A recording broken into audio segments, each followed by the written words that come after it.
Greetings, fellow NickToons. Tiki here. And BlueDragonFive. And we're back for a fresh look at an old classic. NickToons Movie Movie Month! Month! You see, folks, early on in this channel's history, I attempted to review all the NickToons theatrical movies.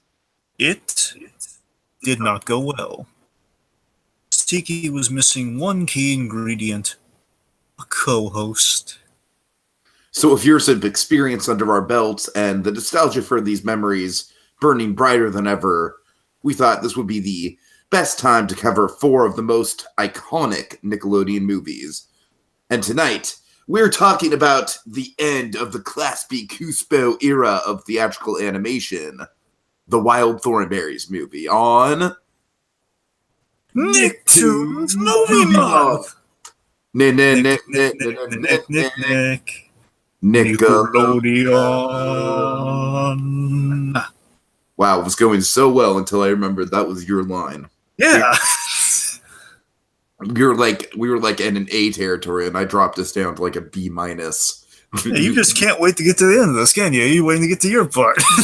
I guess. No, I was in the groove. You know, it's like when you're playing a video game and you get too cocky. You're like Rudy. You threw off my groove. God. All right, Dragon. So tonight we're talking about the Wild Thornberrys movie. And my God, Dragon, my God, the Wild Thornberrys is an integral part of my childhood, I gotta say. This was, of course, kind of late into the 90s, you know, one of the later additions to the classic Nickelodeon's lineup, but a great one nonetheless, of course, anchored by Nigel Thornberry, voiced by the great Tim Curry. Dragon, The Wild Thornberrys is a very personal show for me for a couple of reasons that I'm going to address right at the top so we don't like bog down the actual commentary in it. One, my family is very close with animals. We ran a pet store, and actually a couple of people who worked at said pet store went on to have honestly kind of Thornberry-esque careers in their own right. One woman runs a company called Classroom Safaris where she goes around with animals, like turtles and, like animals you can travel around with. And, schools will book her and, to do demonstrations and whatnot. And then another woman runs basically a wildlife preserve called Safari West out in Santa Rosa. So, so my family is very entrenched in wildlife, much like the Thornberrys are, obviously to a much lesser degree than the Thornberrys. But anyways, and the big personal thing for me, which I apologize, I'm going to try and keep it to a minimum with this podcast, but Donnie Thornberry in my family is essentially like the avatar for my little brother, who is nonverbal. He was born with nonverbal autism. And Dragon, I know it's not what the creators were going for. I know the creators were just going for a jungle boy.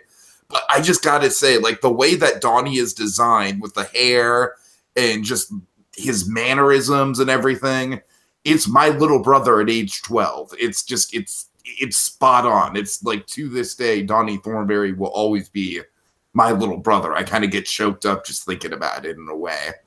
So, all right, Dragon. So what's your relationship with the Wild Thornberrys? Well, so I mentioned before kind of my HBO, the early days of HBO memories, and the number of films that I had watched and taped on VHS that I'd rewatch. I'm not necessarily sure I taped this one, but I do remember this one. A lot of the Nickelodeon films I remember premiering on HBO, and that's how I came across this. I didn't see it in theaters, but I definitely came across it in a memorable way like that. In regards to the Wild Thornberrys themselves, it's one of those shows that watching rerun after rerun of all the Nick shows, I think I've seen every episode of the Wild Thornberrys. At the very least, all the classic stuff leading up to the movie. I've definitely seen all of those. Mm-hmm. So, I mean, I know the Wild Thornberrys. I got them. And, I always liked them. It was always a very, to me, it's always been a fine and consistent show, It's always, I understand. I totally understand. I think the Wild Thornberrys, I like the concept a little bit more than the execution, especially looking back on it. Honestly, a part of me thinks that for me, again, just me, I'm not trying to take anything away from the show. I Of just think, course, of course. in my case, I'm not a huge animal guy. I think maybe that's why the show never it never launched into the stratosphere with the other Nick shows for me. I don't I know, guess that's like you have kind of some, the big like radical difference between the two of us. Then Dragon, that's funny. yeah, exactly. Mine's No, like no, I love my a point of view talking about it. exactly. So don't get me wrong. I love my anthropomorphic universes like Cat Dog. Don't get me wrong, but at the same time, that's it's kind of But kind of Wild to me. Thornberrys takes like a little bit more of a. Essentially, Wild Thornberrys is kind of like the closest thing we ever got to like an animated crocodile hunter show. I think you're right about that. Yeah, I could absolutely see that. And you know what's it's interesting. It's kind of something to know about Classic Cuspo, I guess, before we get into the background. Um, would be that if you really look at the Classic Cuspo shows, I suppose, it's kind of occurring to me in the moment here. You have if you track them how they deal with the human experience, and they have humans in their shows, but of course you always have there's like okay, it's a show about humans and they're humans and they're babies, humans and monsters, It's almost kind of humans like the Pixar trademark in a way. in a way, but the point is with Classic Cruise, you always have a blend there, and they kind of the most they went away from that was with As Told by Ginger, which I want to say you can see an evolution there. You kind of go from Rugrats, which is it's the human world, but from a baby's perspective, and they go something a little more radical. I forget if it I want to say Real Monsters came before Wild Thornberrys. I'm not certain about Yeah, that. Saw Real Monsters was definitely like way before Wild It definitely Thornberrys. feels before Wild That was Thornberrys. still early '90s. Yeah. And what I'm saying is, you can kind of track a pattern of them trying to they're trying to do something. Okay, we like doing the monsters and the close-ups in Rugrats. We'll do a show about monsters and humans. Then they start grounding it in real life as much as they can with the Wild Thornberrys as a very realistic kind of slice of life. But this kind of this surreal element of, okay, you get to go around the world, but we're just showing reality as it is, but with kind of an interesting stamp on it, where one of our characters can talk to animals, but they're realistically done animals. Mhm. And we ultimately get to As Told by Ginger, where it's well, I'm sorry, there's also, of course, there's Rocket Power, but that's just, again, that's still along the path of, like, we're getting closer, like, to suburbia, or like to Yeah, and real. Rocket Power is definitely like is probably extreme sports, you know what I mean? But still, like, extreme sports is something that, any regular human has the ability to accomplish if they want to. Yeah, I think it's an interesting progression to kind of note if looking at it. It just kind of occurred to And me then as you're well. right, As Told by Ginger is kind of the culmination. Like, I would say the Wild Thornberrys movie is the culmination of the theatrical run of classic Cuspo movies, even though let's call Rugrats Go Wild the epilogue, Dragon. Let's call that the epilogue. This is the classy climax, or the Class B climax, if you will. Like Yeah, that. you like that? You like that? Yeah. But yeah, I think it kind of reflects some maturity and kind of seeing the growth of Class B Cuspo, I guess. If you Uh-huh. look at Uh-huh. all right, so I Okay, guess back getting to the that, back. Dragon. All right, so Wild Thornberrys ran from 1998 to 2004. It was the first smashing. It was the first Nick show to use the full 22 minutes. Because of course, traditionally, what we're used to a lot of the time is you get the 10 to 11 minute. First, huh? Yeah, it was I on didn't Nickelodeon. realize It was it was the first to utilize the full 22 minutes. Nice, nice. Yeah. Let's see. It definitely focused on kind of the perennial and family relationships. That was a big thing that it was doing. It wasn't just like one side, like from the baby's perspective to the adult's perspective. It was definitely just showing kind of the family. All parties were showcased. Once again, Frozen. This is another example of a 2003 movie about sisters that's really good. So let's see. The origin. So this movie came out in 2002, and a year before it. And I remember this event. Tiki, tell me you remember the Origin of Donnie event. I can't say that I do, no. I'm just saying, given the love, the mad love for Donnie, you might want to look Look, the in. mad love for Donnie comes from the show, all right? It comes from me and my family watching the show. Well, that's what I'm saying. I mean, this is like it was a TV movie. Oh. I'm I'm saying they sorry, get. I thought you meant like the origin of like, I thought there was like some obscure like origin No, of no, no. I mean, the movie is called. like the way that Arnold was like an obscure like origin story, you know what I mean? No, no, no. I Yeah, mean, it is. Sure. Yeah, yeah, and that came out in 2001, and that was not necessarily like a what they did with the Rugrats, where they'd have something that directly is like a prequel or prelude to the movie. It was just something they did, and they were kind of getting the movie swing of things. So that was before this in 2002. Now, the interesting thing with Wild Thornberrys, and something to always check when you have to take into consideration shows that have theatrical movies. Always something to remember. They're usually produced, they coincide the productions of each other, of the show and the movie. So what you had here with the Wild Thornberrys, interestingly, is that seasons 4 and 5 of the Wild Thornberrys, compared to the previous 3 seasons, 4 and 5 were really short. Like, I want to say, traditionally, you'd have like a 20 to like 23 episode season. Like, what wasn't uncommon back in the day. That. I was like, where's the rest of them? Yeah, and season 4 and 5, they were really short. So, like, season 4 was like, they might be switching the order here, but one of them was 8 episodes, the other one was 5 episodes. And that was because they had both movies in production between seasons. So while they're between seasons on kind of their hiatus, they kind of had the balance working on the show, which they had to cut back the production on that so they could channel the manpower to the movies, which, of course, you had. You had Wild Thornberrys the movie, and then you had very shortly afterwards, you had Rugrats Go Wild. So so that's really all the background I have with the with the movie and kind of the series overall. So that's the Wild Thornberrys movie for you folks. All right, and this is the penultimate installment in NickToons Movie Month. I guess it's worth setting up now, Dragon, in case we haven't made it clear yet that this month we're taking a look at like basically the original installments in the franchises. I can't say franchise without talking like people. Franchise. And then next year, Dragon, we'll be talking about the sequels. So Rugrats Go Wild, Sponge Out of Water, and of course the Wild Thornberrys and the Rugrats Go Wild, whatever it's called. And also Barnyard, because what the hell? Why not? Well, it was the second computer animated.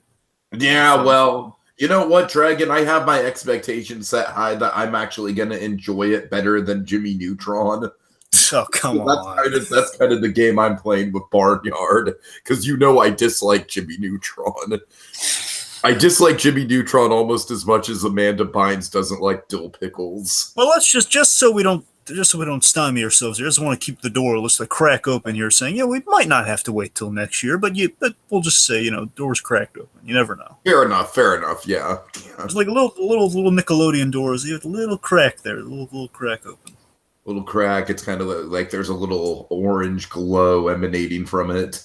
Yeah, it's very much like Close Encounters. It's like an orange, an old familiar orange glow that could be menacing, or it could be, hooray! Friendly aliens. Anyway.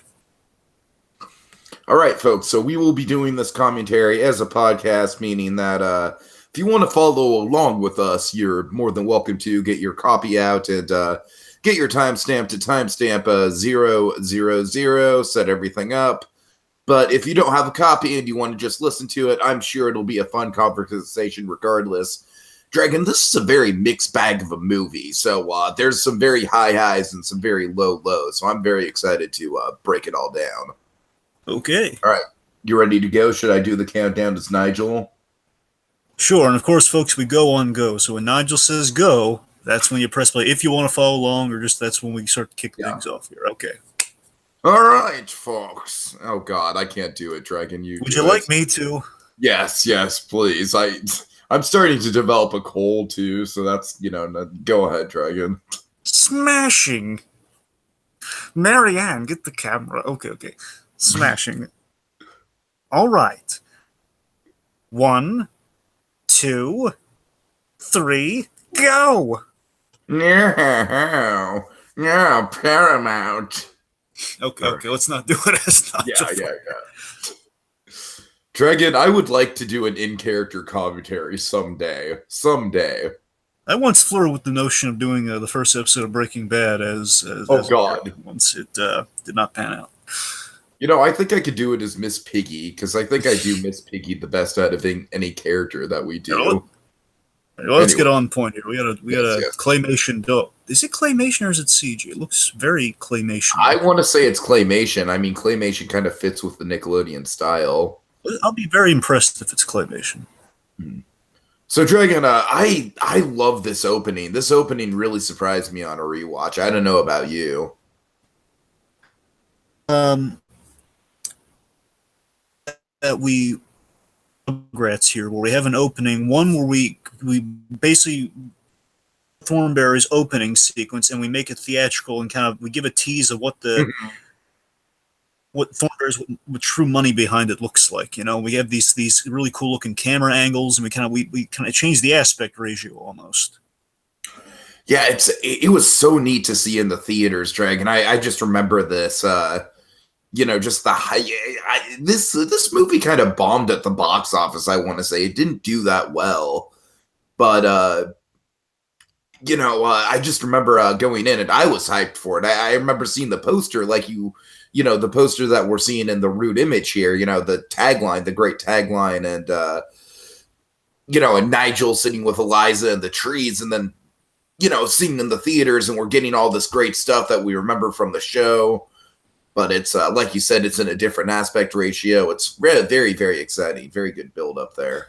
Something neat, and what I liked with this intro is that they redid a few things, so they kind of made it, they kind of classed it up on an update. So what they did, for example, because it's a big plot point, better shot of Shaman Munyambo, the warthog turned shaman. Mm-hmm. Yeah. So, Dragon, very interesting to note about the plot of this movie is that it kind of mirrors the Rugrats movie in that this is essentially the parents being called out like, hey, look, you've got this kid who's running around, sneaking off every episode, getting into these really dangerous situations. And we get that right at the top of the movie, and I love that we get this with the grandmother character that we're going to be introduced to soon.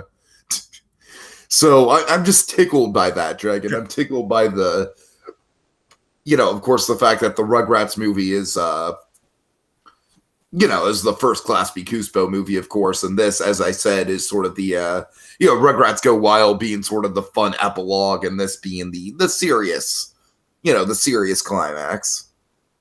Sure. I really like that elephants, much like the, much like kind of the title animal in the opening credits, because the elephants had that. There was that great Thornberrys episode where we learned that Nigel, in his younger years, he an elephant that was the mother of like this young elephant that Eliza met. It was a really great episode, and I like that we usually take that elephant that's in the opening and we kind of made it a plot point of this movie. Dragon, if you don't find the way that elephants are used in this movie, especially towards the end, beautiful, I'm sorry. I don't know what's wrong with you. I don't care if you're not an animal guy. I love the animation on that. Elephants have always had a very prominent place in animation. Of course, Dumbo, Tarzan, you got a whole bunch of, a lot of elephant pedigree in animation. Mm-hmm. Pink elephants.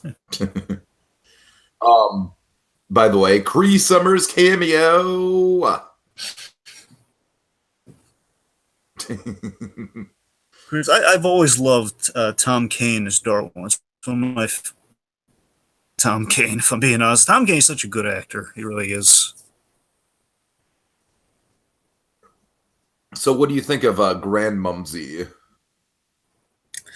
I'm kind of mixed on her because I like that she wasn't all bad. I really appreciate that. They did soften her. They did show that she is genuinely concerned, and she is loving, and she is doing this out of a place of love. But at the same time, she's stuffy. She thinks she's without fault. You got to admit, Dragon, she is the person who's calling everyone out. Like, hey, look, this is ridiculous.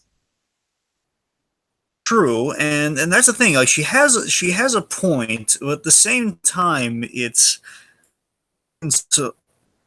she's bringing a little bit of judgment when she's going there. And again, it's not heavy. It's like I'd be rolling my eyes at it. It's like I get it. So she has a point, but later on, tries to cover up her own fault, and I think that's a little telling of her character. Like later on, it's like don't tell the parents unless we have to that I screwed up. I get you. So I really like the stampede sequence. I like the where Nigel's like, Grand Mumsy, stay absolutely still. That was a great shot from the trailers. Yeah. I will say this, so just on the whole here, this movie is probably the best they've done with the bathroom humor. I Yeah, like that it's I definitely agree, Dragon. I remember, I didn't bother to do it this time because it would have just required too much energy. But the original NickToons Movie Month, I had a potty humor counter, and Rugrats, or I'm sorry, Wild Thornberrys movie, by far, like by a considerable margin, was the one with the least ticks on it. yeah, it's I think I like it more. I mean, I think it's better than the previous cases of bathroom humor because it's in dialogue most, and I appreciate that. I appreciate smart bathroom humor like that. Mhm. Humor Oddly can enough, work, but Dragon, you don't want to. the movie that got the most ticks by far on the bathroom humor counter is Rugrats in Paris, which is widely acknowledged to be among the best of the Nickelodeon movies. So there you go. I don't know. Yeah, Okay, I'm going to acknowledge right now this opening scene. It's exciting, but it's very problematic in terms of like Eliza really like it kind of addresses, like I said, it addresses the whole fault of the show. One of the faults I've had with the show is just kind of the episodic, like Eliza never learns. You know what I mean? remind me what your timestamp is, Tiki, so I can get over. You know what, Dragon? I'm kind of you can hear me okay, right? Hello? Yeah, can you Yeah, hear me? Yeah, I can hear you. oh god. Hello. Yeah, can you hear me? Okay. I. All right. All right. We're just going on here. Hello? Hello. Hello. Yeah, apparently you can't hear me. I can hear you Have you been able to hear me the whole time? the whole time. Well, why didn't you say anything? I did. I kept saying I can hear you. Oh my god. Okay, I'm sorry. I'm sorry. All right. Anyway, My computer's acting a little bit sluggish. I probably should have restarted it before we went on because it's been running all day. What were you saying though? well, Just let's just keep going. just tell me where we are right now in the movie. Well, Dragon, to tell you the truth, my computer's kind of been a little bit stalled, so I don't know. I might be a little bit ahead of you or a little bit behind you. Yeah. Okay, well, last thing is just tell me what the last thing you saw was. Eliza's on the helicopter right now. She just got on the helicopter ladder. Sure. Well, yeah. The helicopter sequence is I think is really great, and it's really. Then I love seeing the parents have a proactive role there, where Nigel and Marianne, like they're in the not the convy, but like the little the sidecar thing, which I think is really. The sidecar thing is essentially the this movie's version of the Reptar wagon. Yeah, yeah. It's like the cool And again, for the movie. it's a very effective sequence, and it has a lot of a lot of impact because again, this is where it essentially loses her child there. I just love the design of Nigel's huge head sticking out of the sidecar. So, Dragon, Right. why the hell does this mother let Eliza take her kids out? It's just this is one of the things that bothers me. I think the whole plot point with the cheetah cub is just a massive Deus Ex Machina. Well, here's the thing that bugs me about it, though. The thing that bugs me is that they're not really that far out. I mean, she just said, "Don't go far," and the minute she said that, it's like just literally like a foot away. But it's like Eliza didn't violate any rules on that, though. But here's what I like, though. I appreciate that doesn't hold that against Eliza. But then again, they only have a scene together, so I don't know if they would have circumvented that or not. No, that's the thing. It's a plot point that doesn't even get wrapped up. Really, it's like she finds the cub later on in the movie, but then it's like we get the whole elephant thing, which I think really should have been like, honestly, I think the Cree Summers elephant really probably should have been the main animal character of the movie and not the cheetah cub. I think that's the main fault I have in the plot, is that it's sort of like, I feel like the cheetah cub's just, a little bit too much of a distraction. Right. Let me speak to something about a few of the other side characters here. A few of Debbie and Donnie for a moment. Is that I love where we go with Debbie, but I do feel we kind of stumble a little bit in the beginning with her, because I love seeing that when the chips are down, she's capable driving the convoy. I love that. With her arc with Eliza, but I hate how it kicks off though, because Debbie does something really unlikable in the beginning of this movie, and I get that we kind of need that to get the plot going. It just feels like we kind of sacrificed character on it. I don't know. I hear ya. I felt that as throws well. her completely under the bus, Yeah. But like I said, Dragon, this is like the freaking Last Jedi and the Wild Thornberrys. It's like it's fundamentally changing everything we know. It's like it's addressing all the tropes of the show, and one of the tropes was that Debbie would cover for Eliza every episode, and no matter how sick of it she got. Right. So let's address the Gus Fring looking mother effer in the room right now. Tell me that's not Class B Kuzbo Gus Fring, Dragon. Who's not Class B? Oh, right. You mean that Jumbo? Guy. Yeah. Yeah. No, I don't think he's. I don't. Think he's come on. Fring. I don't think we're on the same path. I don't think that's hashtag Fring's back. But yeah, I love with Jomo there. I think it's Jomo. That's what I'm thinking. Jomo. I love that he's the old Dragon. Go ahead.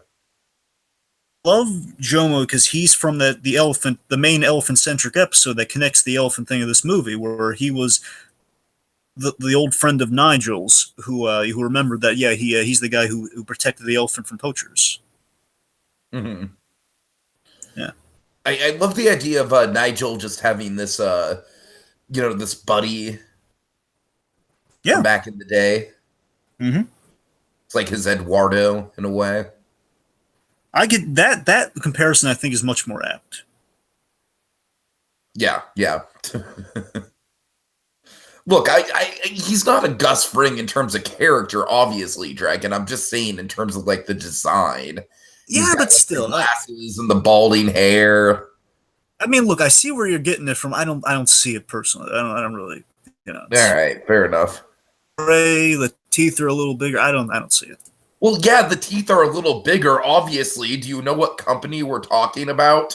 I know, all right? I'm just saying, I don't see it, all right? No shit. It's Class B Kuzbo. Their trademark is giant teeth. I'm just saying not every man can be Gus Fring, all right? That's all I'm saying. All right. This is the most ridiculous conversation related to the Thornberrys. You know those websites where you could, like, Simpsonize yourself? I'd like to see that, but with, like, a Class B Kuzbo take. Anyways. So he's Kuzbo-ized, is what you're saying. Yeah.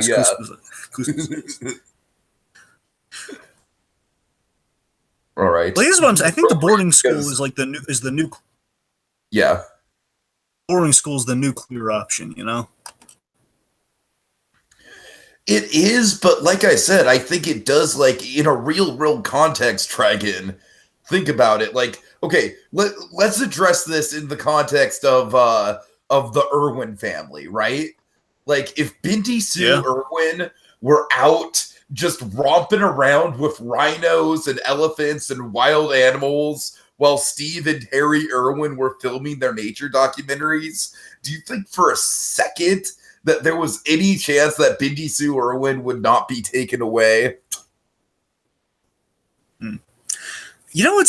I just had it's like dark and real worldly on you, Dragon. I'm just saying, like, fundamentally, I think it makes sense on a real level that this issue would be addressed. And it's much like the Rugrats movie, how the Rugrats movie is like, yeah, the parents are morons. And this movie doesn't call the parents morons because, of course, we all know that Nigel and Marianne Thornberry are, look, we love Stu Pickles, but, I think combined, they're much better than Dee Dee. And they are. I mean, for example, Marianne doesn't get a whole lot to do in this movie. But I think I love how she's the one who really. Marianne's always been a very understated, like strong mother figure in Nickelodeon, I feel. Absolutely, we get this great scene where we're going through the photo album. Which, by the way, I love all these photos in that photo album, and it's a really nice, tender scene between her and Nigel. There, again, we get the kind of a quiet scene where the parents don't really do, and they don't want to do this, but they've got to do what they're going to do to protect their child. However, at the same time, I do posit this though. Didn't want to go. I mean, think about that in these movies. Like, okay, mom and dad say you have to go to boarding school. What if you just refuse to get on the plane? What if you? It's a little thought. You're like, what happens if she just? No, I don't think so. I don't want to go. No. I was saying you never think about that in kids' movies. Exactly. Again, there's no movie if that doesn't happen, but still. That's like food for thought. A thing you never think about watching these movies. What if you just refuses to take a step on the plane? Though, so obviously she's going to do what they say, even though she doesn't. I assume really what happened in that situation is that Grand Mumsy would just drag her on. I don't know. Well, Kingdom on her side. Help! Get this crazy woman away from me. I need an adult. I need an adult. I don't know this lady. I've never seen her before in my life. Yeah, like all the other people in the at the airport saying, "This woman's putting me on this plane against my will. Help!" God. So yeah, it's okay, but in all seriousness, though, on this dragon. Yeah, we do have a lot. Again, the thing we got to address is Tim Curry. That Tim Curry he's wonderful. And the thing I always loved about that gets showcased in this movie that I love about Nigel Thornberry is that he, at the same time, while he is funny and while he's just classically, hey, always Tim Curry. America loves Tim Curry. While he is that, and while he's humorous, I love that he has that genuine heart and vulnerability through that performance. I love how he conveys that. This movie mirrors the Rugrats movie in a lot of ways, Dragon, and I feel like the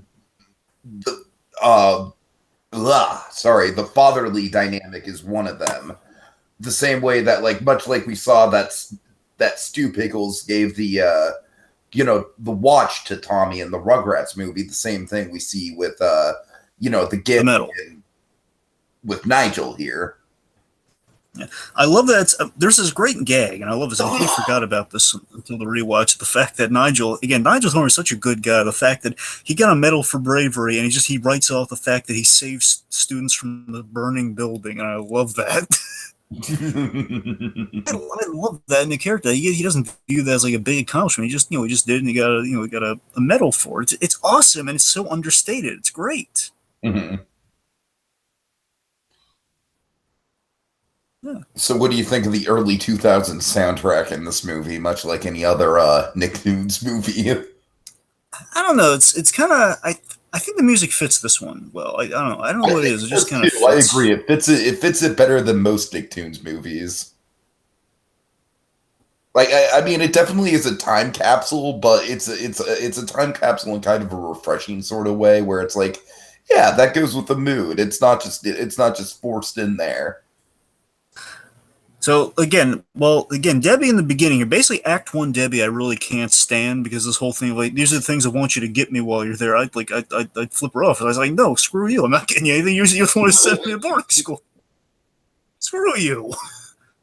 Dragon, but again, later you can agree that the point of the Act 1 Debbie is just so by Act 3 we have a real, there's real stakes to Eliza doing what she does, because it's not just it's sort of like, Eliza doesn't have all the reason in the world to save Debbie in that situation. It's more about the family than anything else. You know what I mean?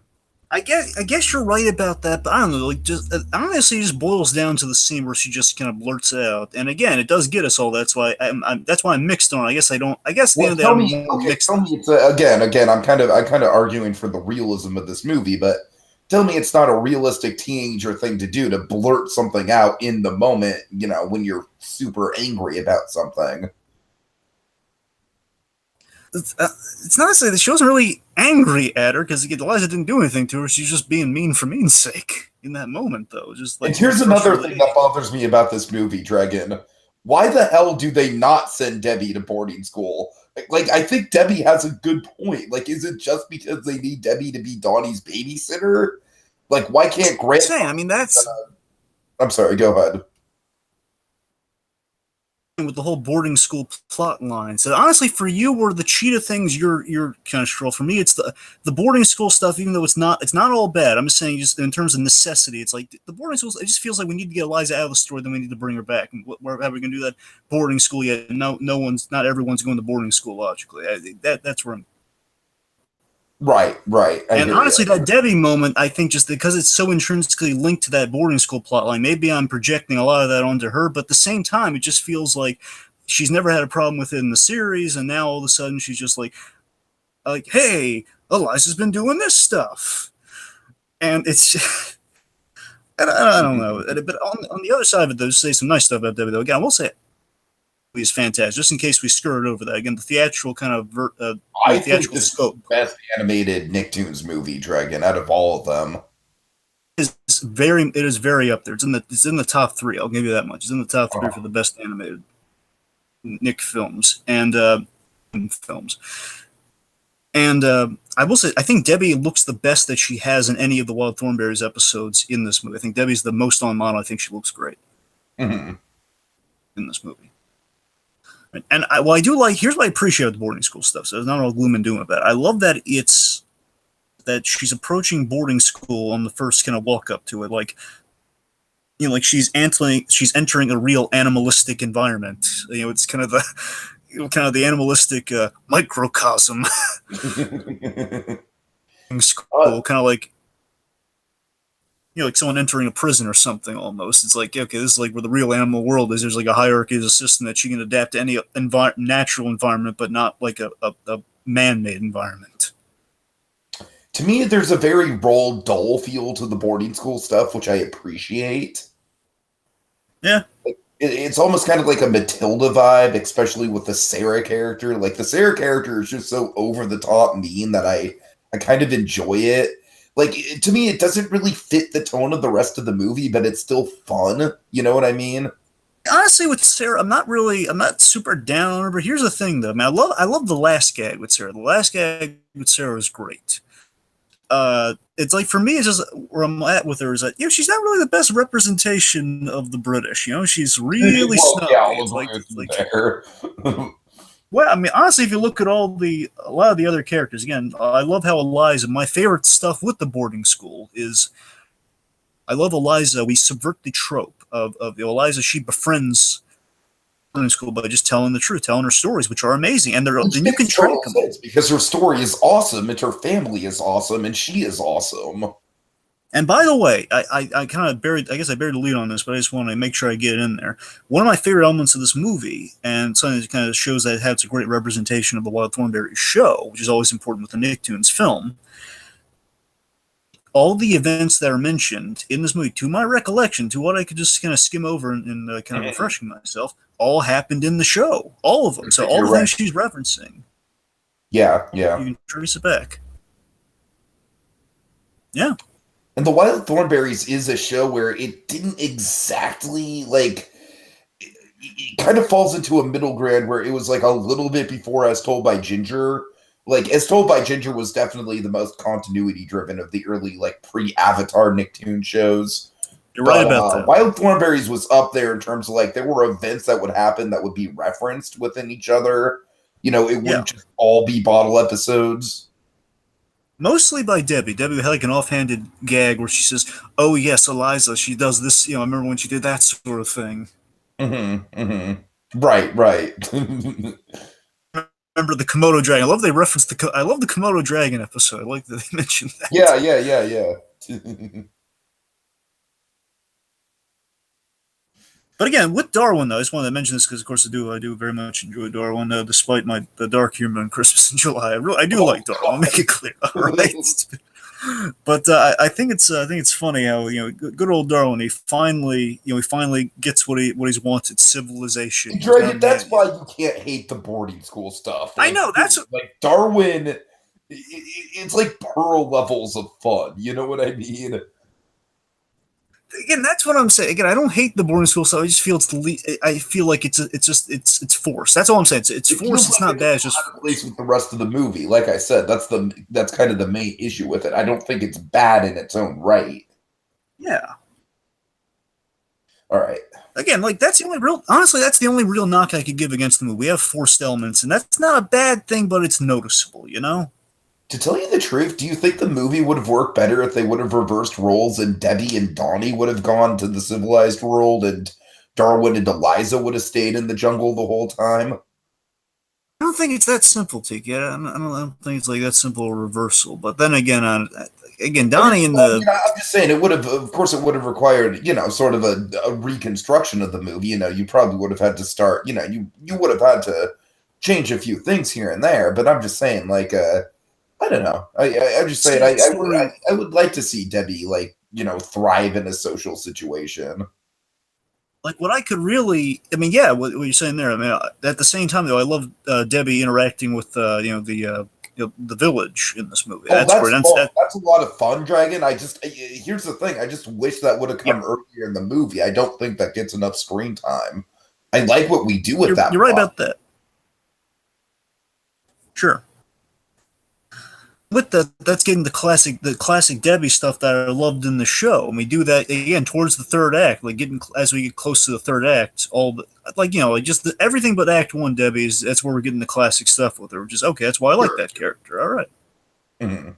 doing the cultures and being kind of like enjoying the popularity of, oh yeah, I have experience. And you could do that in a civilized environment, and in addition to that, you could also decides to come back, where again she has everything she ever wanted, and then she would go back to help her sister. You could still have a similar kind of sisterly bonding moment like that, Right. but be a little different. Things were you could there are possibilities. And another thing that we could I like this. hypothesize about is, like the hypothetical, like, what if instead of the train wreck that is Rugrats Go Wild, we got a proper Wild Thornberrys too? This is kind Yeah. of the movie we could have gotten. I don't know. Who knows? Anyway. I love the phone gag, by the way. I think it's probably past, but I just love when she gets tangles the Nigel and Marianne up in the phone cord. It's funny. Good animation. Yeah, yeah.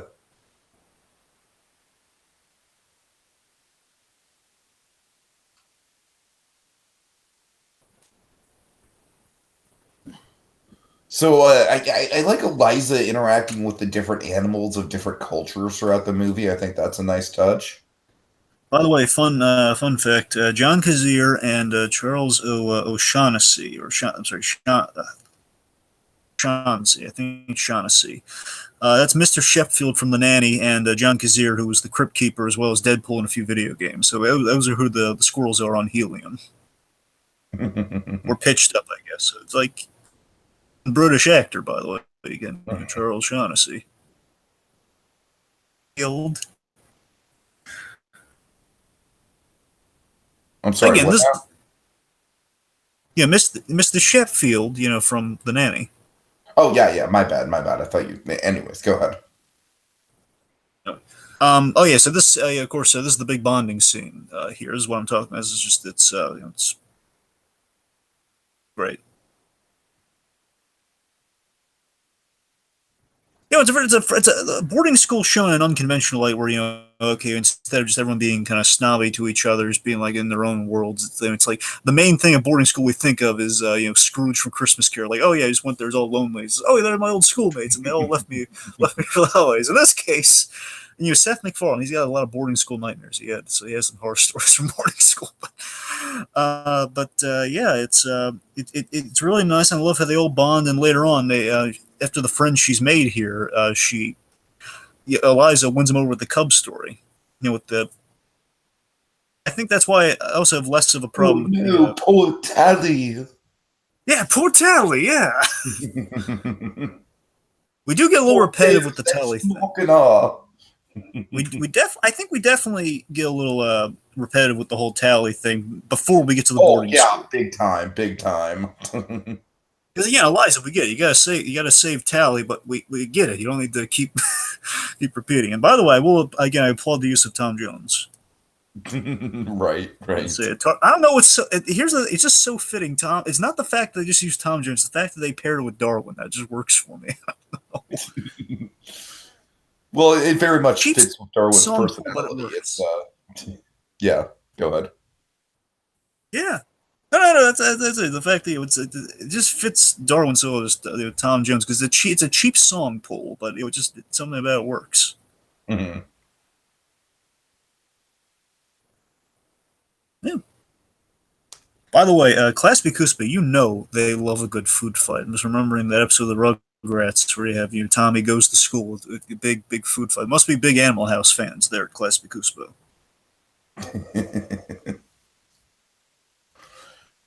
Dragon, what's your timestamp?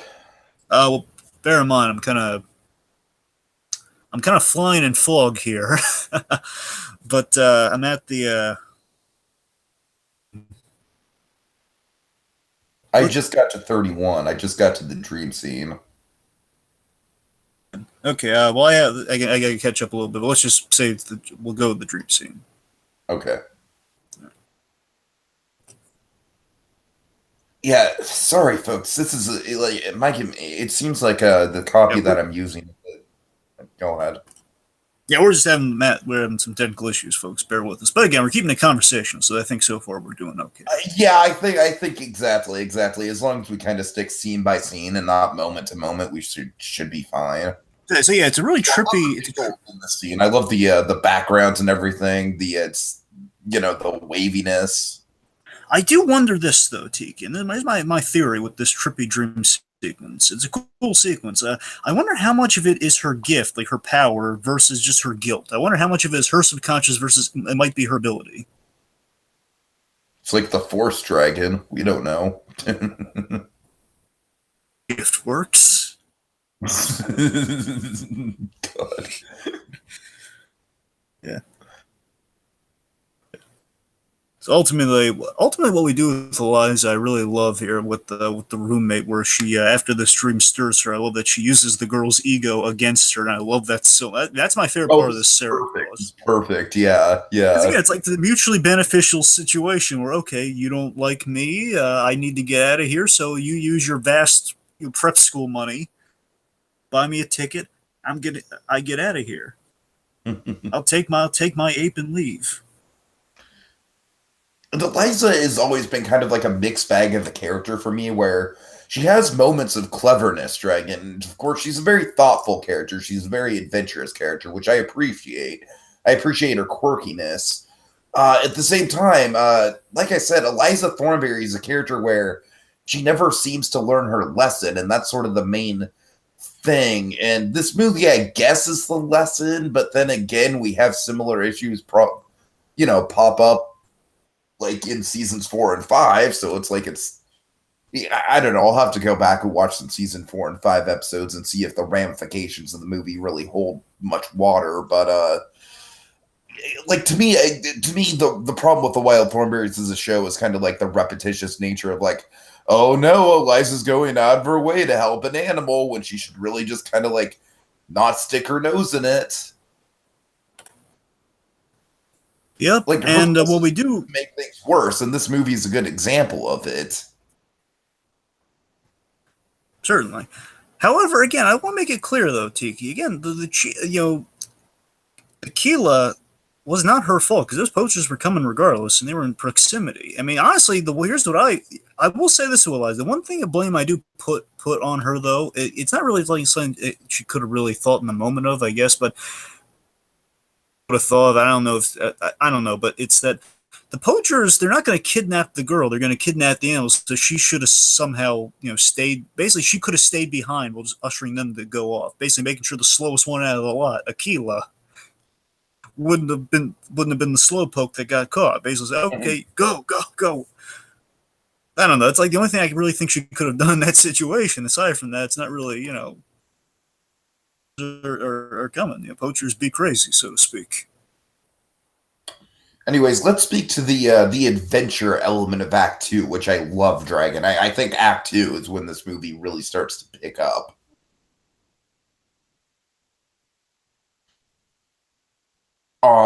Just everything about Eliza on the train and wandering around this village and everything. All the train stuff I think is really cool. It's really authentic, and that's one of the things I've appreciated about the Wild Thornberrys is the authenticity. The fact that every episode we start with the map. We start with the map, and the map is where the episode takes place. A Raiders touch in a way. Mm-hmm. Mm-hmm. Hey, remind me. What's your timestamp? Just so we can get it close. Just. Well, right now she's on the train. I'm at 35:25. We're close. It's good. Okay. I mean, honestly, there's not really anything we can do about the timestamp thing other than starting over because my computer's just laggy as all hell right now. So. Yeah, and I'm just the thing I'm using is kind of doing a similar issue. Really? The point again, where I think we're fine. No, it's fine. God. Yeah, well, next time I'll definitely be sure to restart my computer before doing one of these things. Let me speak to something about Donnie here, because we cut back from the train stuff to the campsite, which is cool, and I will say this: there's overall with Donnie, I think we kind of waste what we usually do with him in the show that I really love with Donnie. I love how we pair Donnie up. I think he's at his strongest, where he's kind of relegated to the wedgie dance, and I don't like that. Scene or two in this movie where it's kind of classic Donnie, kind of like in the third act where we get all of the classic Debbie stuff that I love. In this case, I love Donnie, like for example, I'm sorry, I'm trying to think of a good example here. Nigel will try to have like a fatherly bonding moment with Donnie, and he'll try to teach him something, and he won't take in the way he thinks it's going to take. Or Donnie's just kind of aggravating Debbie, and it kind of leads to some kind of hilarity there. Have enough of that in this movie for me with Donnie. Yeah, I mean, when you say pairing, I think the closest pairing we get with Donnie is with Debbie, but it's definitely not the strong suit of the movie by any means. It's like one scene, like when he locks her in the cage later, and I guess it's like the bedtime story and locking her in the cage. That's all we get of those two things. And those two are a fine pair. I need more of that. And to be fair, I like the bedtime story. That is a good moment. That's what I'm saying. It's a good moment. But I hate this wedgie dance stuff. I've had up to here. It's like not. It's not that it's a bad case. It's all he does for most of the movie. I get it. He's doing the wedgie dance. It's an animation. All right. And I hate to say it, Dragon, I'm going to totally sound like a jerk in this scene where we're getting to the scene with the rhino. You might. Oh, yeah, the rhino. I don't know. I'm at the rhino. We're at the rhino. Oh, God. I'm going to sound like a jerk, but this is an example of Eliza maybe being a little bit too reckless about the situation. Well, how so? I don't know. I'm just saying, like, it's one rhino versus your life. Well, when you say her life, do you mean her jumping off the train to save the rhino? I mean, just the situation in general. Like, she has no idea where she is. She's in the middle of nowhere. Like, yes, jumping off the train is a part of it. Okay, aside from the whole, you're going to hope you survive, like, that jump from the train. Aside from that, I mean, she's in this situation all the time where she's somewhere where she doesn't know where the heck she is, and she finds her way back. So I don't think that's a problem. I mean, constantly, she's in a place where we're lost, and we got to find our way back. And there's literally like a whole episode where they got to go to the film festival. It's one of my favorites, by the way, when they have to go to the film festival. I think we've talked about this. Yeah. Example of like a globe-trotting adventure. So again, she's used to that sort of thing. So I don't have a problem with that whatsoever. Now, here's what I love, though. We got to talk about this. Here's the main reason of this rhino things. One, it's really effective just seeing this rhino who he claims that he's been shot, and of course we don't see we don't see him shot. That's not a problem. I love how it's staged though. Like, it was just he's desperate. He's kind of panting. It looks worse for wear. And then this couple shows up, and I love the mystery. And did you ever? I don't. I doubt I caught it on the first watch way back when. Oh, I caught it. I thought it was kind of obvious. I don't know. It's been years, so I can't remember if I caught on to it or not. But I liked how we build the mystery though, and I like that the eagle knife, tell, and she finds the eagle knife, and okay, we know those same poachers from the beginning. And of course, if you look at it, it's like, hey, it would make sense. They just shot it, and then they caught up to it, and then there's the knife, and they're just kind of playing it off. And what I would like to give Class B Kuspo credit on this. I don't know how intentional it was. I would like to think that you have a couple of people, they're in Eliza's mind right now. Hey, they're trying to help an animal, and one of them is one of them's seemingly British, and the other one, they're just kind of going around in this kind of RV like thing. I think it's kind of emulating her parents in a way. Yeah, I mean, thematically, yes, definitely. What I'm getting at is, I think they might have done that so they would lower Eliza's guard around them, so she wouldn't put two and two together on them being the poachers. I think that's the reason for that, which I'm impressed by. If that's if that was intentional. Okay, are you saying are you saying that the characters in universe are doing this? Well, no. I'm not saying it's not intentional. I'm just saying it's a stylistic choice. I'm just saying that that's okay. It's good. Yeah, I agree. Stylistic. Yeah. It's not a plan. No. I'm just saying, I don't think they were thinking that far ahead. No, that hey, this girl was. As they recognize families out here. Let's get an RV. And all those similarities, it seems a little too coincidental. It seems like, hey, the RV and the couple like that, and Eliza kind of having right off the bat seems like, okay, she trusts them because, hey, they're kind of like her parents, and again, it's like kind of a stylistic lowering her guard device in the storytelling, I think. Mm-hmm.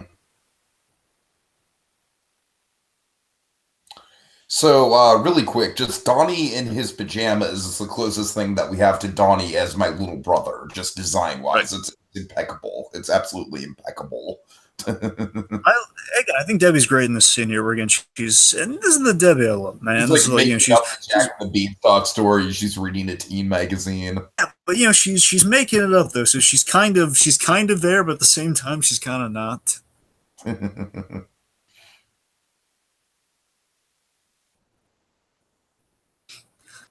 up here with parents here. So one, Nigel. Nigel's father, I love that he is also voiced by Tim Curry, and basically he's identical to Nigel. Yes. But again, this is what I'm talking about with Nigel's mother. This is the reason I'm not exactly lukewarm. My chicken recipe. But yeah, her Nigel's mother here again. She's trying to avoid fault here by, I lost Eliza. I'm going to find her again, so I don't absorb the blame, as the Colonel points out here. But you know what? To me, I kind of feel like that's just sort of like a real world in-law situation. And Debbie even points out later in the movie that she doesn't want the native guy involved in the family in drama, you know what I mean? Which the situation very much is. It's a bunch of family in drama when you get down to it. Right. And Colonel Radcliffe Thornberry here, he looks so much like the oldest version of Nigel we'll ever see in our lives, Kind of like the decrepit grandpa on the bus in Hey Arnold. To be fair, we did see a skeletal Nigel once. We did see a talking skeleton. You remember this, don't you?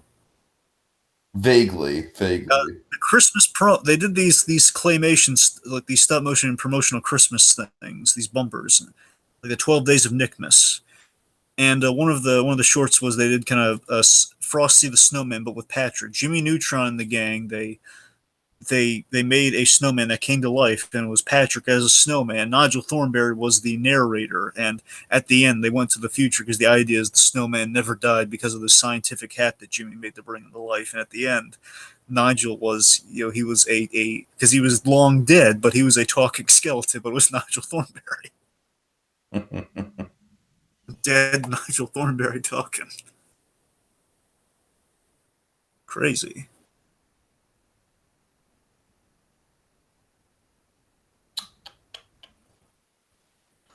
There we go, Eliza. Again, you're we're starting to kick things off between the sisters here. Okay, she's she's back, and yeah, I like that she's happy to see Deb, who was responsible for her going to the boarding school here. She's just on her own business here. Says, Deb, don't worry about it. I'm just gonna, of course, yeah, and that's always been in Eliza's character. Certainly.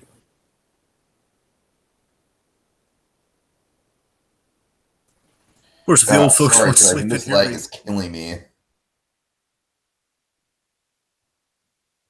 the eclipse, because it's going to factor in later, and just in general the of the eclipse. And I love the image of the poster make all the sense in the world contextually, because the poster had this interesting lighting of Eliza on the elephant. It just seems okay, that's a cool poster. It's it feels very Thornberrys-esque. And when you watch the movie, the big climax is exactly that moment. Mm-hmm, mm-hmm. And again, the eclipse, it kind of fits sense saying it, but I mean, it makes sense just given the big event of Eliza getting her powers. Like, the clouds kind of come forth. It's kind of a cosmic event of her getting her powers. So the eclipse feels very, I know, it just kind of goes hand in hand with that sort of stuff we've seen, Yeah, and I also love how it's kind of Nigel Thornberry's white whale as well. Yeah. It's not just the idea of the eclipse, it's the idea of the animal migration at the same time, the elephants. It's kind of like, as you said, it's kind of like a culmination of all things Thornberrys, where it's like the animals, the natural wonder and the mythicism of everything. Right. Good stuff. And yeah, also with the eclipses, I gotta imagine Nick really appreciates a good eclipse, because it was a big plot point. It was similarly in a bigger way, even it was a huge plot point of Avatar. The Avatar: Last Airbender season 3, like the mid season finale, let's say. Uh-huh. They were constructing a plan that was going to be them, like they had to attack the Fire Nation on the day of an eclipse, because that's what stops a firebender's power, an eclipse, or from the sun. It's like a symbolic thing. It's cool. Nice. And then, of course, NBC's like, hey, Nickelodeon's got this eclipse thing. We should use it in Heroes. Right. By the way, Debbie, she's going off in the Convy, sidecar, the motorcycle with the sidecar. I love, in general, I just want to say I love the Convy. I've always loved that design so much. And I remember, as I mentioned on Jimmy Neutron, that being on the Jimmy Neutron NickToons Blast Ride, and every time they showed the Wild Thornberrys promo, it was always like a scene with the Convy, and I loved it. I would have loved to see the convoy be developed into a full-blown attraction. That really and I like that the Reptar wagon could have been a full-blown attraction.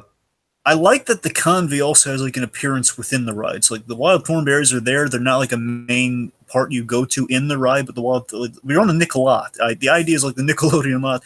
They're characters like Toontown from Roger Rabbit. They shoot the shows on lots. It's cool. Right.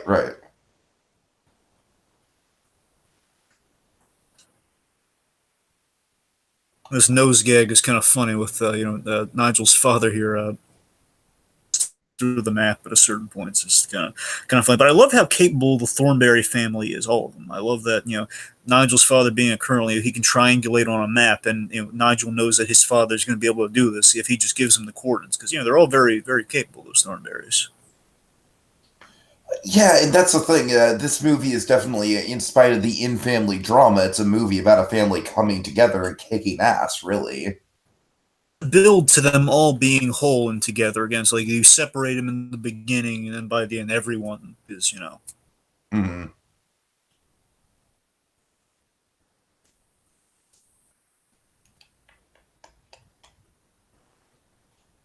Oh, you gotta love the convoy as a boat, right? I can't get enough of it as a boat Tiki. Such a wonderful vehicle. I appreciate a good vehicle Tiki, and that's definitely one of them. Oh yeah, oh yeah.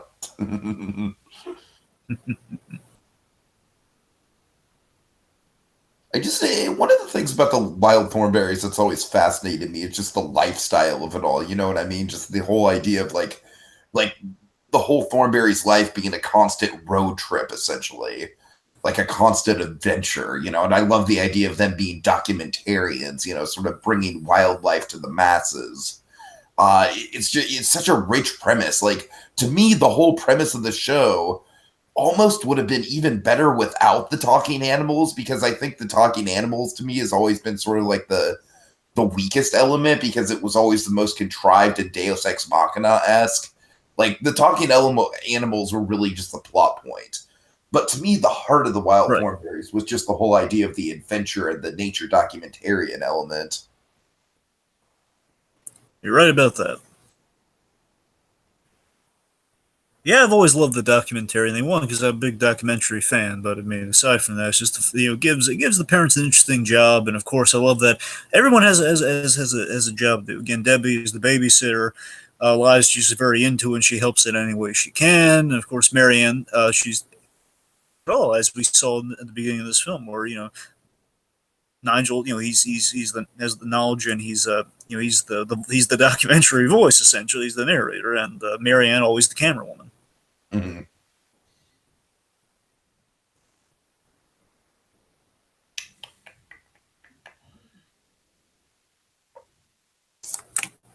All right, so Debbie is just being introduced to the native guy. Yeah, the Boku. Yeah, yeah. Like some of the highest form of Debbie comedy you can have in Wild Thornberrys. She's kind of heralded, and we've done this a couple times, and it makes me think that in the movie here, what we're doing is we're taking the show and we're bringing it to the big screen, which is always something, again, always something you want to do with a theatrical Nicktoon. You want to summarize the show. It's not to the same degree by any stretch, but again, it's kind of the Peanuts movie example that Tiki and I've cited, where you basically you kind of tell the definitive version that's out of continuity, but you still utilize things we know like the back of our hands about this universe. But again, it's a less one-off version of that. This definitely is like an event within the show versus like kind of the culmination of everything Peanuts ever. Uh-huh, uh-huh. You know?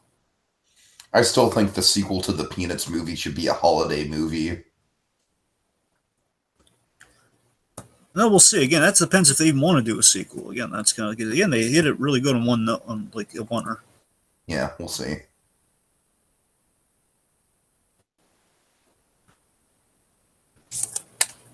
So, don't you think it's a little fishy that these villains are like so insistent on Eliza staying out of the RV? Well, again, that's the tip off, and I love that we have those clues there. If you're watching it for that first time, okay, there's something fishy about these guys, and it again makes sense. They don't want her in there. Hmm. Yeah. They're trying to play it subtle and kindly, and of course they kind of tip their head because again, if this girl discovers what's in there, then they're goners because they're thinking, hey, let's camp under the stars, fellow nature lover. That's kind of what they're thinking in that moment. I Hey, don't know. There's something that kind of rubs me the wrong way about that, Dragon. The whole fact that you've got this 12-year-old girl who's, like, oh yeah, just camp outside, Eliza. We'll be in our nice, comfy RV.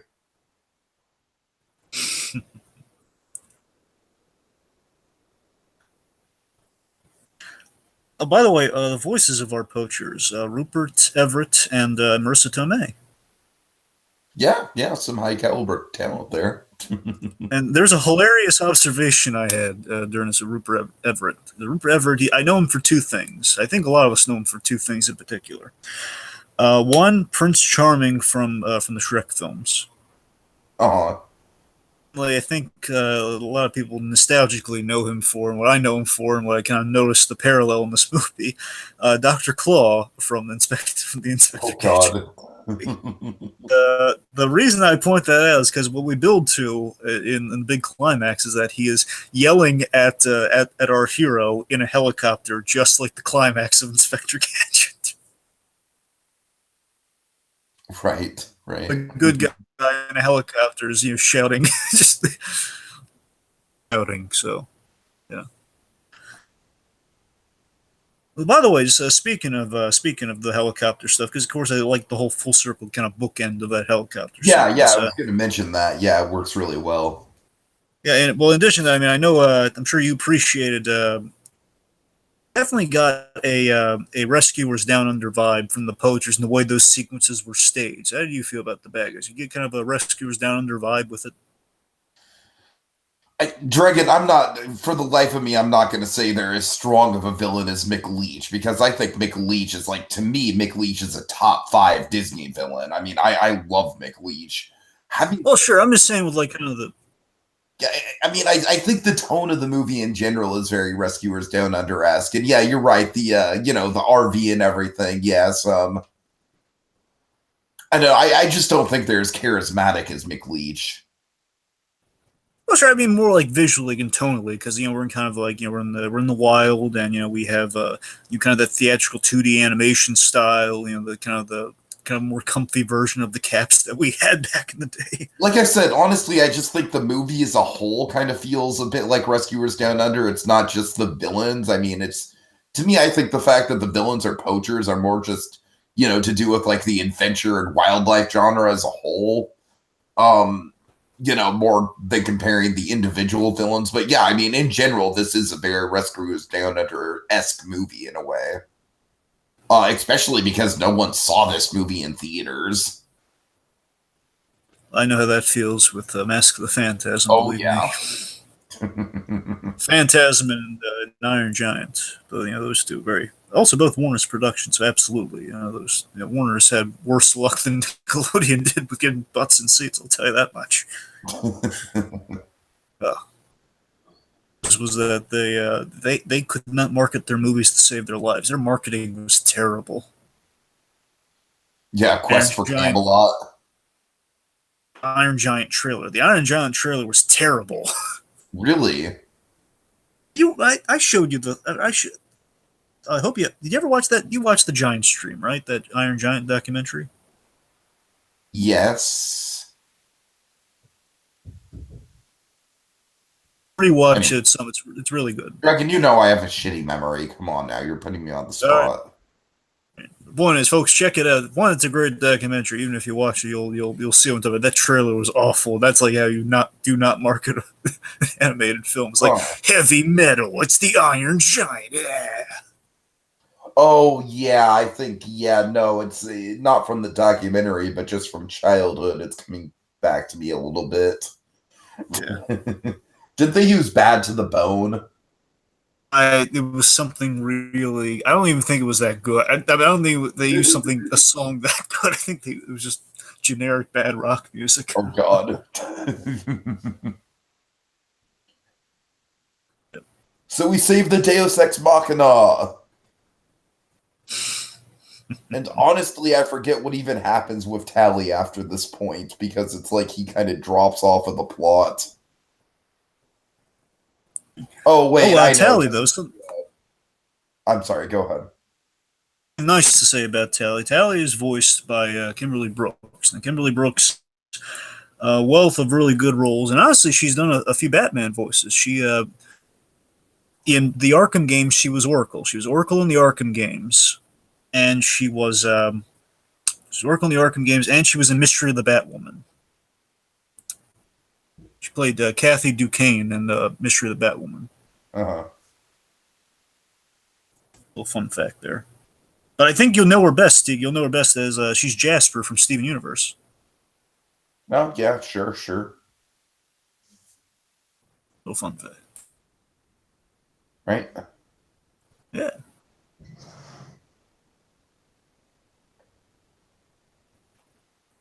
But you know what's funny with the Marissa Tomei poacher? we had to give her like an evil line to accentuate that. Don't believe me, she's as evil as the male poacher. But she says, "Yeah, I told you we should have cut the ladder." Yeah, It yeah. just feels it just feels like, oh man, boy, that Bree Blackburn, boy, No, she's got a we should have cut the ladder sooner to get rid of I mean, that little the peanut fact, headed girl. the fact that she just voices that right in front of Eliza and everything, just like it's like a mustache twirling moment if you've ever seen it. I'm knocking Marissa Tomei because again, it's like the whole like, okay, she seems to be a nice lady, then of course, like, use a really evil turn all of a sudden. Okay, well, you know what? Let's make the obligatory, like, this movie is like prequel Aunt May. It was like Aunt May in her prime, and she was like a super villain poacher before becoming like like a quiet stay-at-home aunt. Again, that was Sony's plan, not the MCU's plan for Aunt May. Yes, yes, but I'm still addressing how ridiculous it was. Right. So, just to build it a little here again, Boku. I love how Boku. He's involved in the action. I love. There's this great bit that will be coming up with Boku. I love it where he attacks. He attacks our poacher. And he tries to save Debbie and Eliza. It's awesome. Yeah, yeah. That Boku. Yeah, I like how he's not just a comic relief character like he could have easily been. He's a very competent character in his own right throughout the movie. Absolutely. Like I said, my only gripe with him is I wish that he would have been introduced sooner because he's really just in the third act.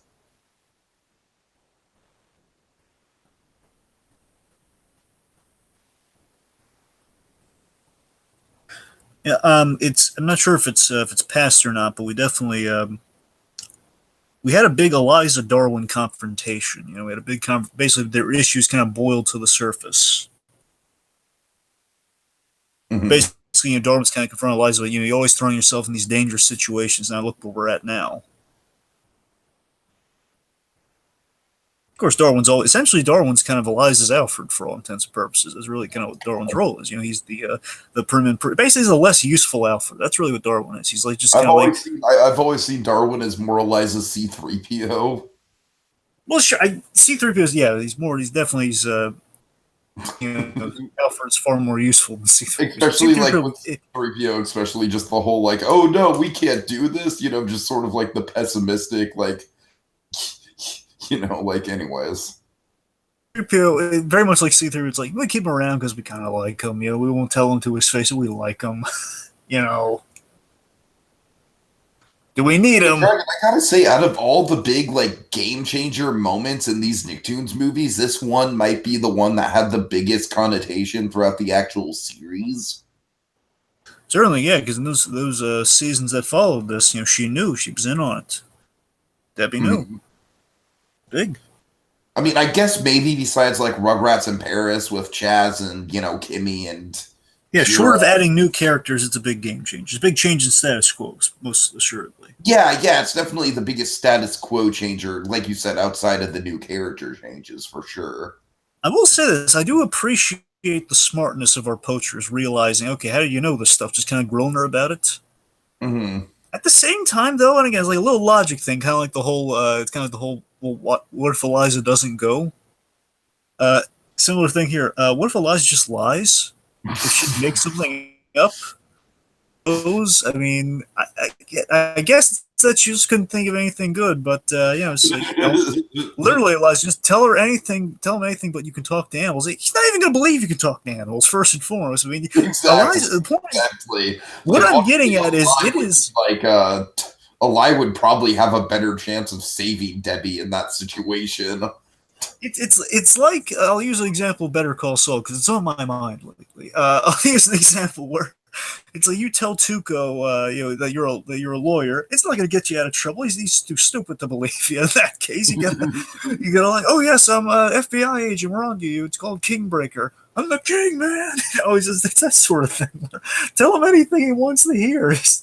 Basically, if I were Eliza, I would have just made up a guy. Right. I learned it from it's like just would have come up with like a fake name over Darwin. It's like would have come up with any like Man Schwarmy Jensen. I learned from Man Schwarmy Jensen. I learned it from Bill Frias. Bill Frias, he lives in the neighboring village.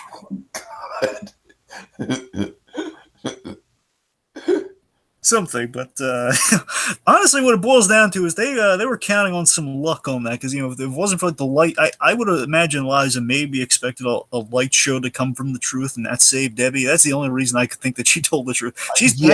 Yeah, I could see that. She's banking on a lot of luck on that one, though. It's like, hey, I really hope we had the spectacular effects when I was given my powers. Otherwise, I mean, this is a movie after all.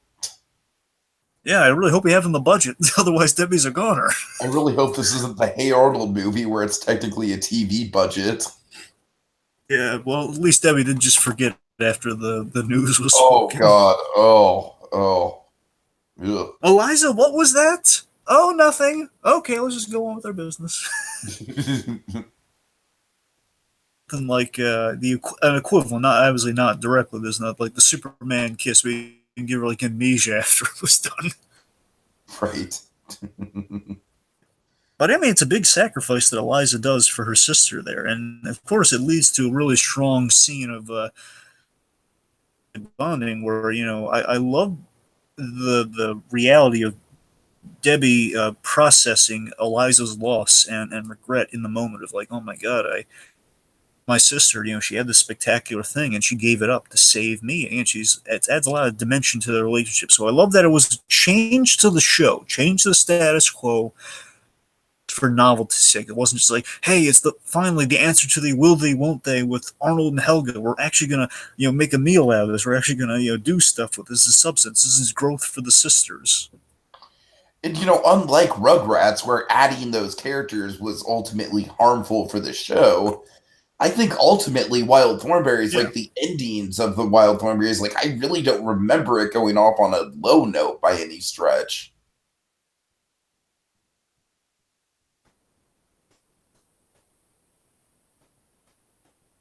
I mean, I definitely think those last seasons were kind of were helped by the change in the status quo because it wasn't just repeating the same thing over and over. And like I said, the issue that I had with the show going into it was the repetition of it. The whole Eliza's never going to learn her lesson, and not just like Eliza doesn't rely on other people enough in the show. I think that's the problem.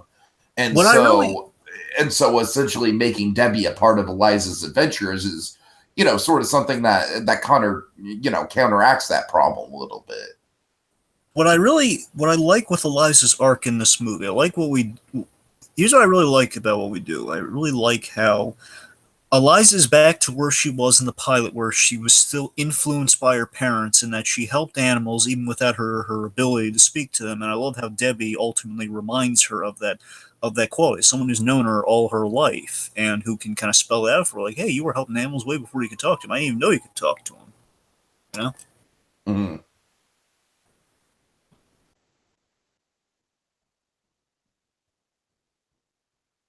Yeah, you're right. It's nice. It's a nice touch, and it's also something that very much ties into the series as well, because throughout the series, Debbie is kind of she'll reference like crazy stuff that Eliza would do as a little kid. Sure.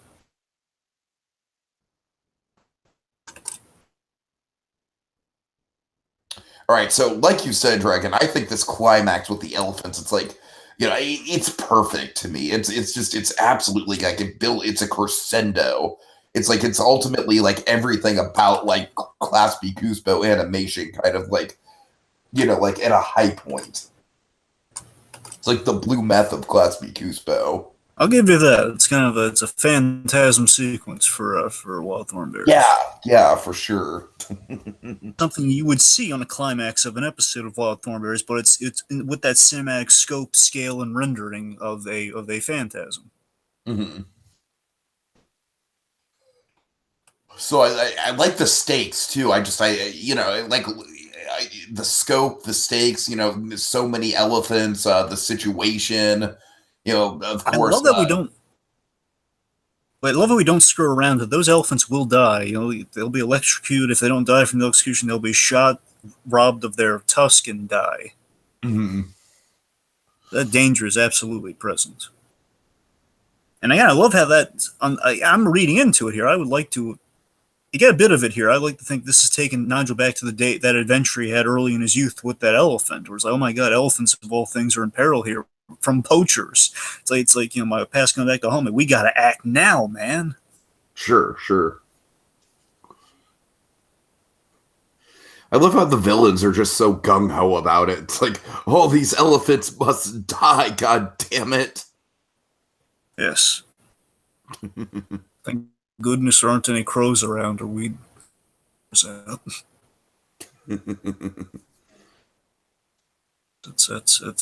game over, man.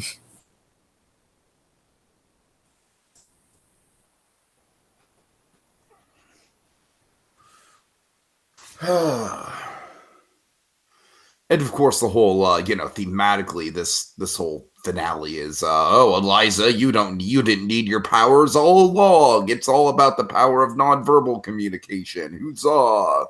I love that she used the symbol of bravery she got from her father to, and again, I love it's a lot. I absolutely buy it. She's using the, if not, I don't know if it shorts out the, I don't know if it shorts it out, but at the very least, it causes an electrical disturbance that the elephants can see. And what I really love too is that we harken back the little, and honestly, we kind of do what the Wild Thornberry show it did. I always appreciate it for is that you learn these fun facts about the animals, and it's not like shoehorned in there. It's like, okay, here's like a little thing you may not have known about an animal.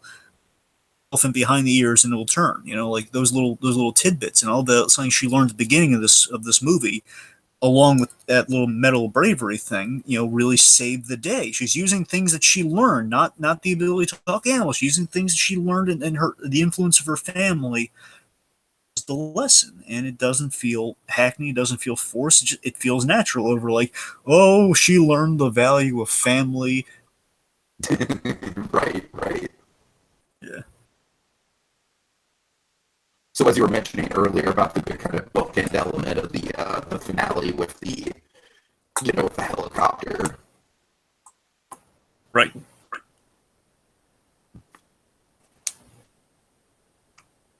This movie's got a really good piece to it too. I think we got to give it a lot of credit there. Tiki, you're coming in kind of crackly.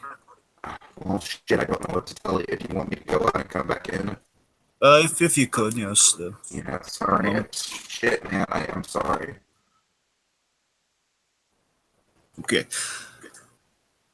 Anyway, folks. So, this things are definitely building with this climax. Again, there's all this visually. This is the sequence again with that eclipse lighting, and we also have the blue. The blue of the image is still a really striking image from the beginning that I love that we bring back here with the searchlight of the helicopter and the blue of the electrical crackle, and it's I love ultimately that with the poachers, with the whole mention of the helicopter there. I love animals being a poacher's undoing. I think there's something wonderfully poetic about that. That the elephant's pulling down the ladder. The elephant's pulling down the ladder and kind of stopping it from getting away and crashing the helicopter. That's fantastic. It's showing. It's kind of like that moment from Nemo. Where the fish capsized the boat. It's something kind of you don't see every day in nature. It's like a fist pumping. Yeah, like anti-man, but it's like an anti kind of the harm that man can do onto the natural world. So there's something strong, kind of empowering about that. I think is really cool, and I like seeing that kind of brought to the big screen with Thornberrys. All right, how's it now? You're good now. You're right. You're just perfect. All right, I'm sorry, man. This is the last time that I'm gonna go on without without freaking rebooting my computer because this is ridiculous. I'm almost tempted to just redo this whole podcast because of these technical issues, but I don't know. We can discuss that after this, I guess. Anyways. Talking about kind of the I love the undoing of the poachers. What do you think? How with the helicopter. What Yeah, do the I elephant's think? I pulling think down. that I've been busy like rebooting my browser the whole time, so I missed it. Like the elephant's like pulling down the ladder to kind of throw the helicopter. Yeah, I mean it's suitably a high stakes climax for them, I guess. I don't know. Don't put me on the spot about stuff I haven't seen, man. Let's just move Right. on. So Eliza and her parents get reunited in kind of like a very American Tale kind of way in this movie, I noticed. Yeah, right. It is kind of American Tail-esque.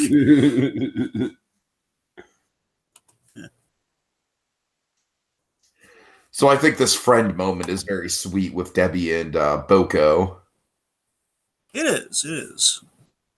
The I gift like of a how there's watch. never And like I like with Boko they could have easily turned it into like, oh, look at this hot guy that I'm following around, but instead it's always just built on friendship. You know what I mean? yeah.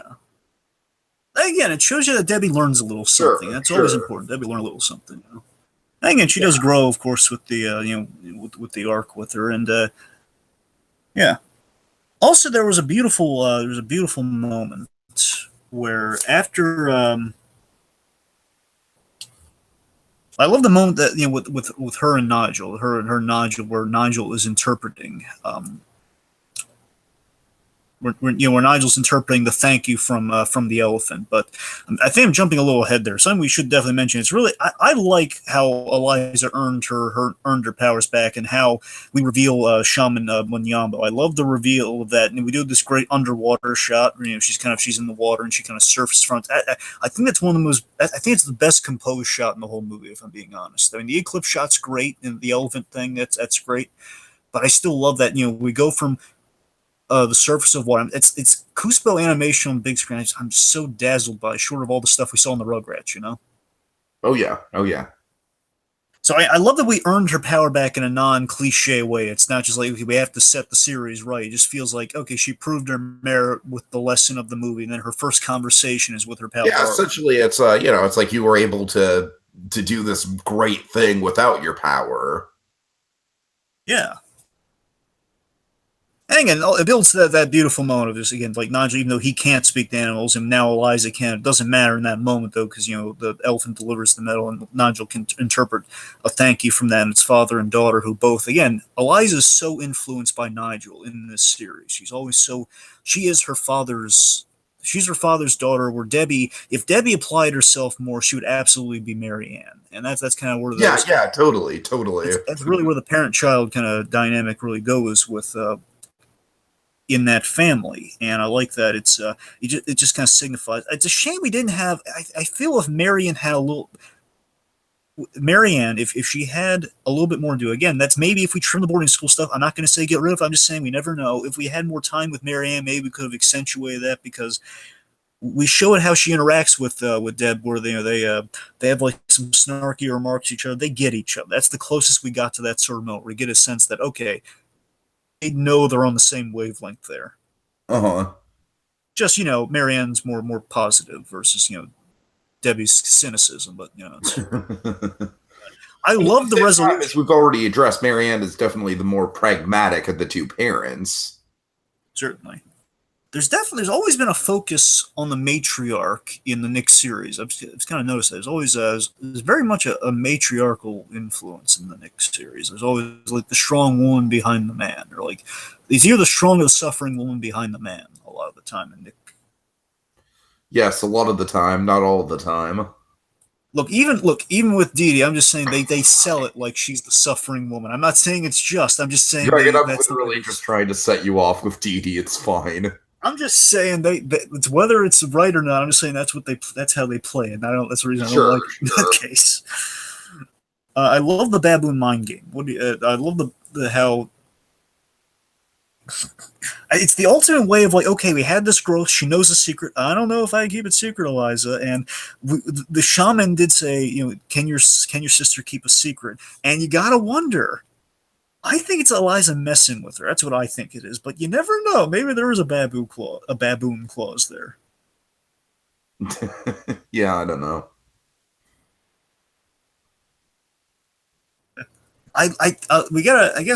we should. Oh, by the way, just so I get in there, but before we close that, I guess I want to say that it's Aquila, voiced by Alfred Woodard, Brian Dillard from Luke Cage. Among other I things. think the ending of this movie. Go ahead. I'm sorry, I thought you were saying something. I didn't. No, I just said among other things, Alfred Woodard. Oh, sure, yeah, and I guess the last thing I really we should probably get into is make sure we get into it. The ending of this movie is fantastic. It's a perfect ending, I thought. Don't get me wrong. Again, the wedgie thing. It's it's basically it's a little over the top. But I'm saying what the ending symbolized, though, we're screwing up the documentary, but it's fun. We're screwing up the documentary being filmed, and it's I think Tim Curry with his last line of the movie is perfect. That's what I'm saying. It's a beautiful statement on basically they have the species, and then of course all the interruptions happen as the Thornberrys.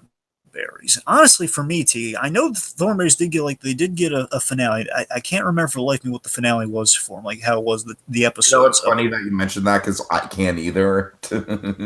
Yeah, because again, honestly, folks, what it is for me at least, this is kind of the perfect. I know we do get Rugrats Go Wild, but again, that's what as Tiki echoed earlier on. It's very much as an epilogue. Through it being an epilogue, Rugrats Go Wild is a fucking Elseworld. There you go. I mean, honestly, it does very much feel like an Elseworld. So I'm just saying that the agree with them. It feels like an Elseworld for both the Rugrats and the Wild Thornberrys, really. I agree with you because again, it does feel very out of continuity. But honestly, again, but look at the Thornberrys. Just that ending that that otherwise known as the Thornberrys.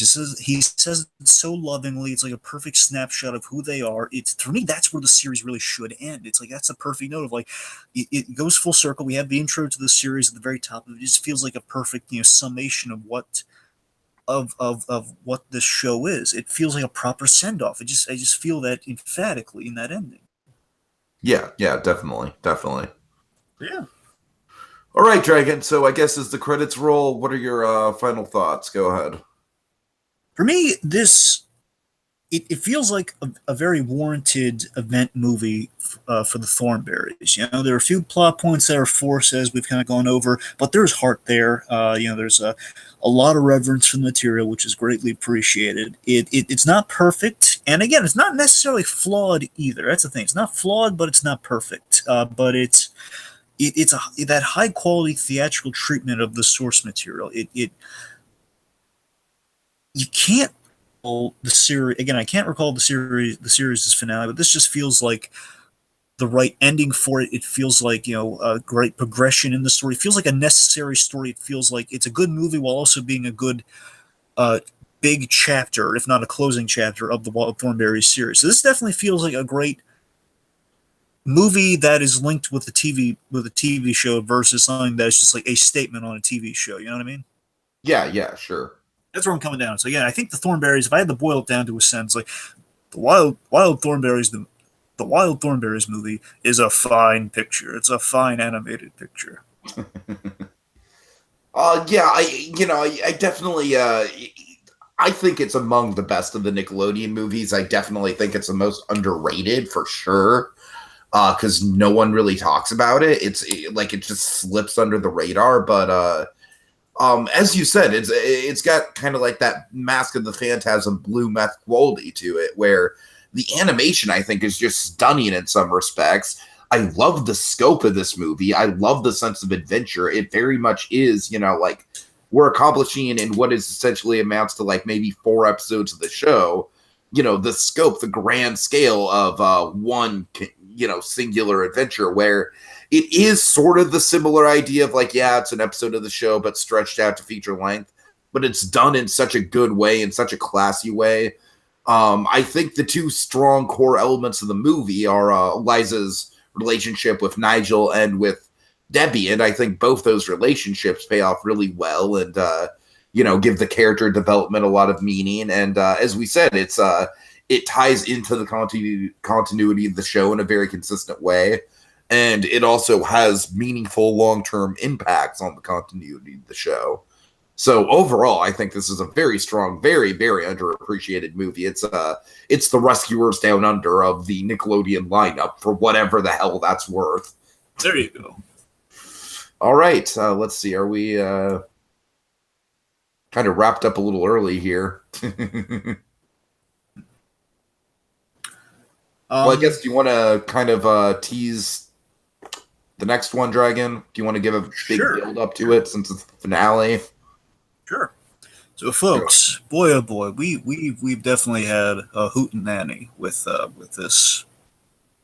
Yeah, and NickToons unfortunately, Movie. folks, I apologize for the technical issues. This is kind of an event podcast, and these podcasts should be, should be better than what we were able to come up with. But hopefully, you got some enjoyment out of this, regardless. I promise, and will be better.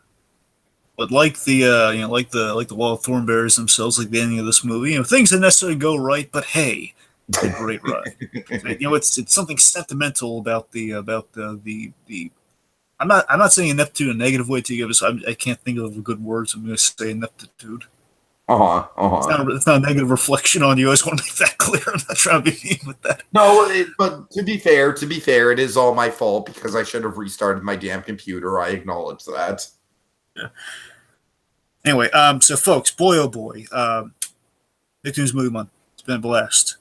A Nicktoon blast, but that's a ride. But no, I have been very hyped for the finale of this half of Nicktoon Movie Month, and I tell you, it's gonna be superb. It's gonna be debatably, and again, upon our re-experience of this, I think possibly the best Nicktoon film. Again, short of Wild Thornberrys, while it's up there, and if not the best, it's definitely rivaled by our finale.